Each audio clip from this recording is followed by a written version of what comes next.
Hey everybody, Chef Scott here. Just wanted to share with you how I like to prepare my Sunday evening meals for my family.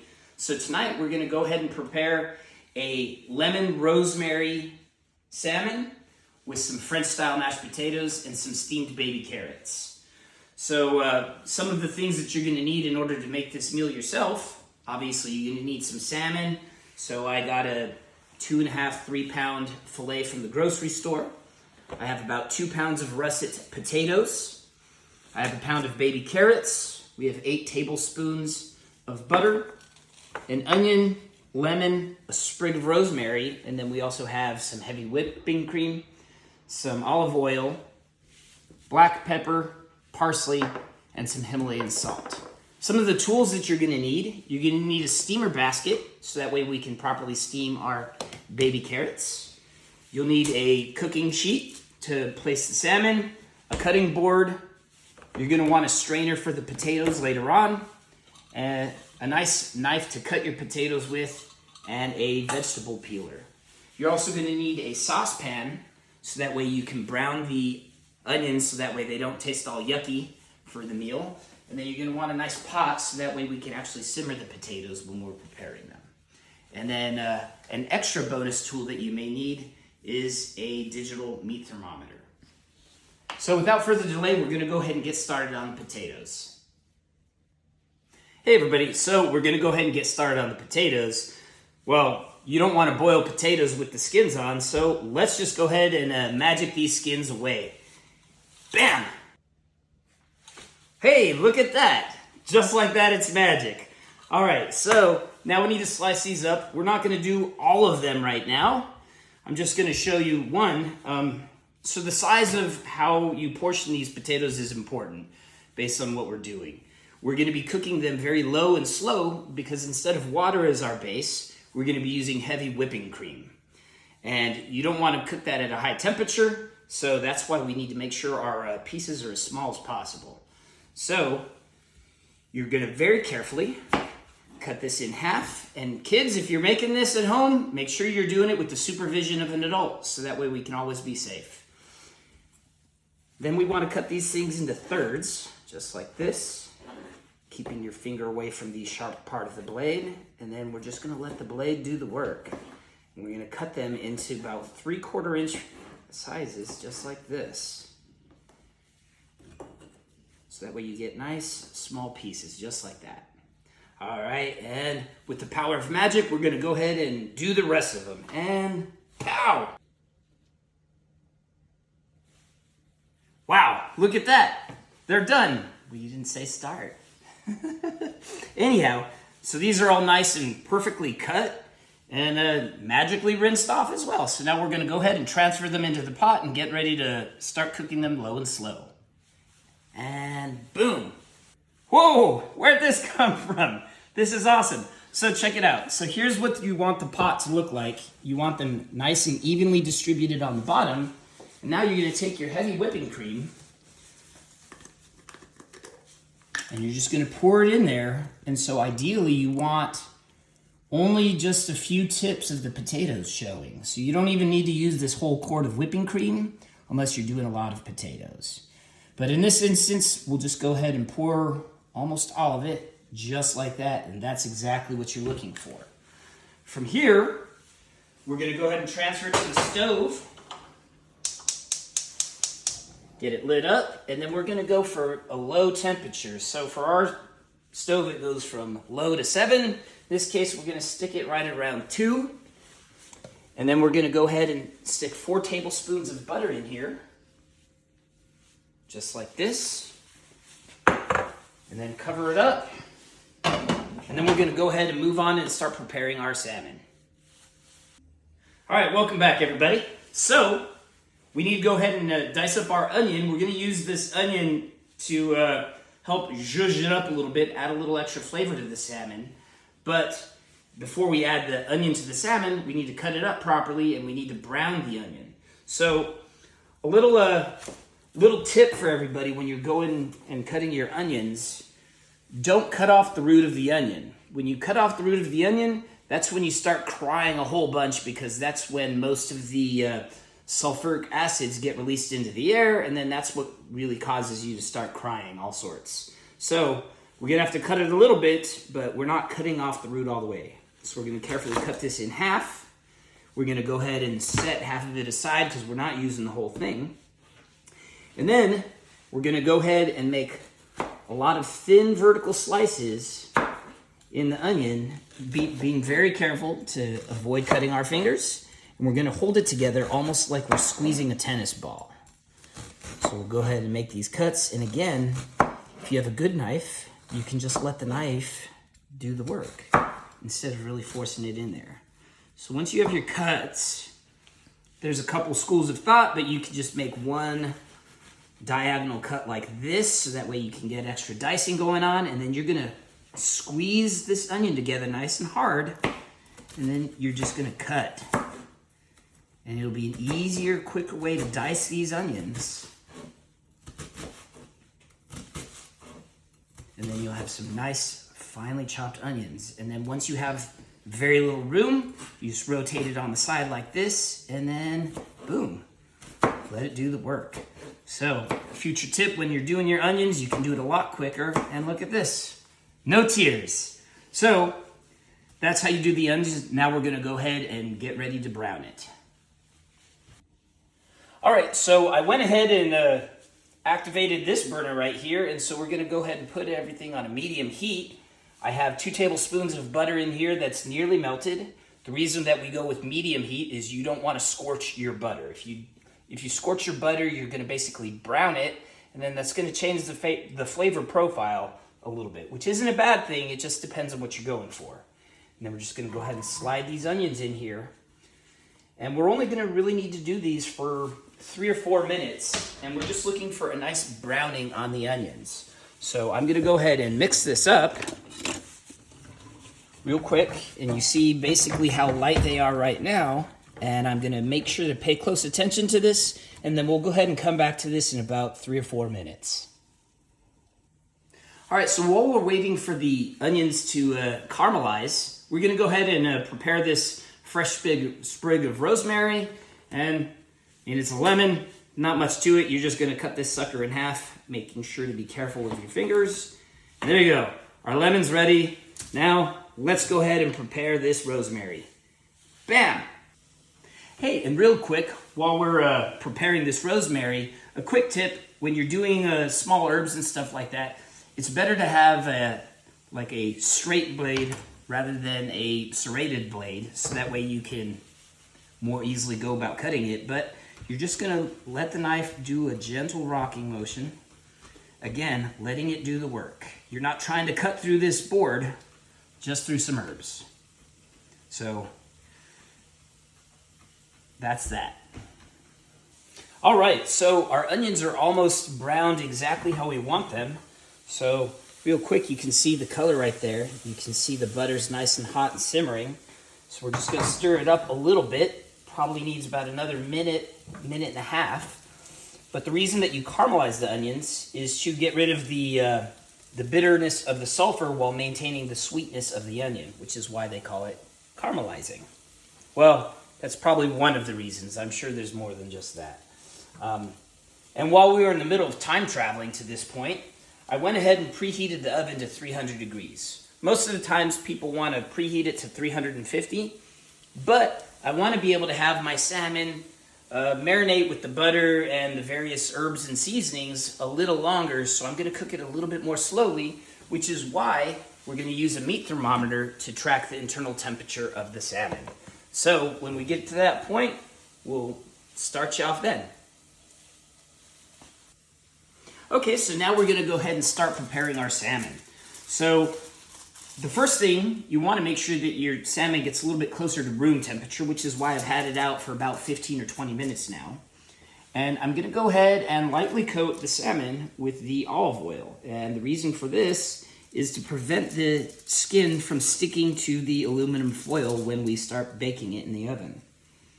Now, when you do your salmon, it's preferred to have the skin side down. So again, that's why I'm coating the salmon with this olive oil. And it'll add a little bit of extra flavoring to it as well. So once we do that, we're gonna go ahead and flip it. And then we're gonna take some of this lemon and we're gonna go ahead and just squeeze some lemon juice on it. Doesn't matter if the seeds get over there, you can pick those off later on when you proportion it. But we're just gonna get that lemon zest in there. And then we'll just go ahead and leave our lemons right here. Then we're gonna go ahead and take some butter and we're gonna just gently rub the butter onto the salmon. Like this. Break it up into pieces and just kind of spread it out. And then we're gonna go ahead and wash these hands so that way we can actually grab our tools real quick.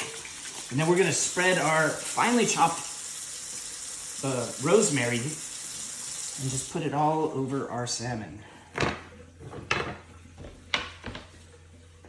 Just like this. And that's okay. We're gonna get our hands all grimy again, spreading this out and mixing the rosemary with the butter, just like this. And I'll show you what it looks like when it's ready to go in the oven. And voila, just like that, our caramelized onions jumped from the saucepan onto our salmon. We have our butter, and you can see it's already starting to melt. You can see the nice yellowing and browning color of the onions. And so we're gonna go ahead and pop this sucker into the oven. I have my digital Bluetooth-enabled meat thermometer, so we're gonna shoot for a target temperature of 125 to 130 degrees, and I'll explain why in a little bit. But for now, we're gonna go ahead and stick it in the oven, and then we'll catch up later. Hey everybody, welcome back.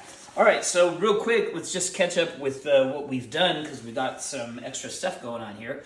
So with about 15 minutes left with the bake, I went ahead and tossed in the baby carrots and flash boiled some water, and then we used the little steamer tray to steam up the carrots. And as you can see, they're nice and piping hot. And what you're going for here is just to be able to stick through the carrots. There's a little bit of firmness in there, but it's not completely mushy. So that's when you still have a little bit of firmness in your vegetables, same as your pasta, they call it al dente. As far as your potatoes, right here you can see that we got a nice little slow boil, but you're looking to be able to just stick the potato just like this, so that way it just comes easily off. So what we're gonna go ahead and do, we're gonna grab some oven mitts. In fact, we have some over here underneath our salmon that we already pulled out of the oven. So we'll go ahead and grab these so we don't burn ourselves. And we went ahead and placed our strainer inside a bowl because we want to be able to catch all of this liquid, and I'll explain why.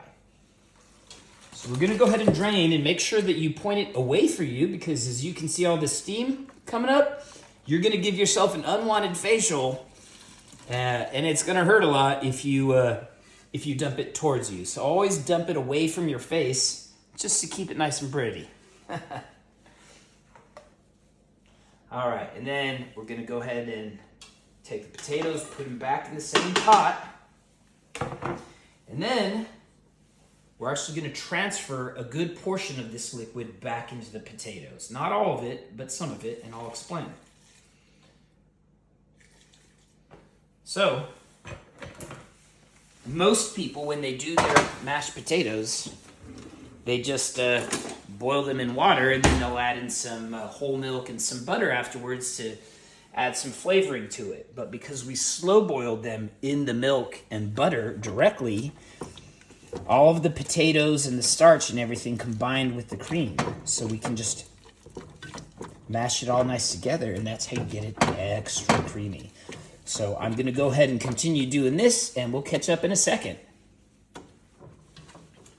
All right, so now that we've got these suckers all mashed up, we want to check the consistency of it. So all you pretty much do is take your masher that you're using, grab a glop of it, and then you don't want it to stick quite like this. So that means we should probably add a little bit more of the juice back into it, so that way we can thin it out just a little bit. And then here's a pro tip for you. If you put a little bit too much juice in it and you get it too runny, you can always just take a tablespoon or two of potato buds, add it in there, and it'll re-thicken it up. It's a lot easier to add liquid into it than it is to take away. So you have to use some potato buds to make up for it if you make them a little too runny on accident. So that's why we always hold a little bit back, a little bit more than what we think we need, so that way we can get the right consistency. And so you want it to be able to be firm, but move a little bit. So see how it's starting to kind of like glop a little bit? So we'll add just a little bit more and it should be perfect.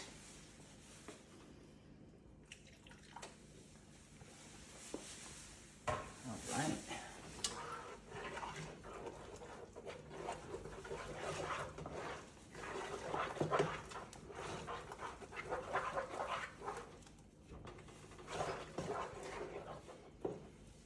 All right, and this is about perfect consistency that you want for your mashed potatoes right here. So now all we got to do is season them. So we're going to put in a little bit of salt. Not too much. Again, it's easier to add a little bit more than take away. So if you add too much, you can easily ruin a dish. If you don't add enough, just add a pinch more.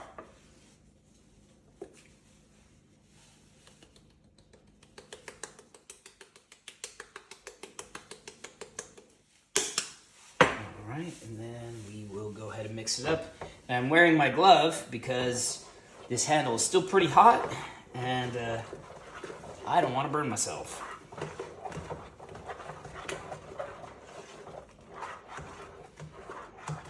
All right, and then now go ahead and take a look and see how we have all this flavoring and seasoning spread in there. And you just take a little spoon and see if it's to your liking, and it's excellent. All right, so we're gonna move on over to our salmon.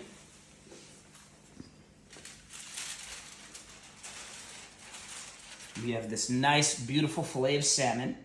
We pulled it out at about 130 degrees. It rose to about 135. Now with cooking food, like as far as steak or anything like that, the more you cook it, the less there is to get sick from any bacteria or anything like that. So that's why some people order their food well done. So in the case for salmon, well done is 145 degrees. But the problem is salmon starts to break down at about 125 degrees Fahrenheit. So if you're looking for a medium temperature, you want to look to pull it out at about 125 to 130 degrees. That way you still maintain that level of juiciness. It's very well cooked. It is very safe to eat. However, it does slightly increase the risk, if there is bacteria within the meat. But restaurants, when they serve salmon, they typically do it between 125 and 130 degrees Fahrenheit. So if you've ever eaten out, that's the temperature you're going to receive it, unless you specify otherwise. So we're going to set this up and plate this food, and then we'll see how it tastes. All right, so here we are. Now we get to taste the fruits of our labor. So let's look at this, and you can see how it's nice and flaky. It's not burnt, no charred. Not to toot my own horn, but I think it came out pretty good. The mashed potatoes, those are super creamy. And mix in a little bit of carrot and well, I don't want to make a pig of myself on video, so I'll just leave it at that. I think this is pretty delicious. I enjoy it, and hopefully you can try this recipe and figure out ways to improve it for yourself. But until next time, enjoy and try to cook.